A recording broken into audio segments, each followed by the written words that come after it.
မြန်မာငွေ6000ခွဲပို့လောက်နဲ့ထိုင်းမှာတစ်ပတ်စာဈေးဝယ်ခဲ့တဲ့ blog လေးပါရှင်။ကျသားလုံးတို့စင်ထားလေးတွေကတော့55ဘတ်ပါ။ချစ်ချောက်လေးတွေကတော့အရန်တန်နဲ့20ဘတ်ပဲပေးရပါတယ်ရှင်။ဝက်စင်ကောလေးကတော့35ဘတ်ပို့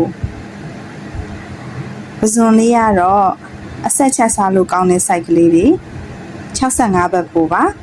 ။ပဲလေးက40ရှီတာကီမိုလေးကတော့20ပါ။အမိုးလုံးလေးလောက်စားမယ်လေ။မင်းကုတ်တီလေးကတော့1 kg ကို20နဲ့2 kg ဝယ်ခဲ့ပါတယ်။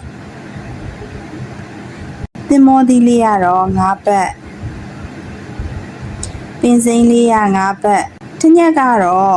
50ပေးရပါတယ်။10ဘတ်တန်လေးတွေကဝယ်ခဲ့တာလေးကတော့ငရုတ်သီး၊ပဲဆောင်းငါးသီး၊ပေါက်ပန်းဖြူလက်လက်ဆက်ဆက်လေးရယ်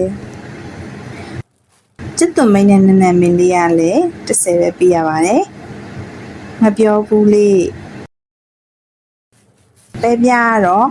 တစ်ခုကို5ဘတ်နဲ့2ခုပဲပင်မောင်လေးကတော့20ပါချမောင်ရွက်လေးက20နှမ်းရဲ့ဝင်းနှင်းမိုလေးရလည်း20ပဲပေးရပါတယ်ရှင်။ပမယာသီးလေးကတော့2ဘတ်စုစုပေါင်းဘတ်900ပဲကျပါတယ်မြန်မာငွေဆိုရင်တော့6000ပဲဝန်းကျင်ပဲကျပါတယ်ရှင်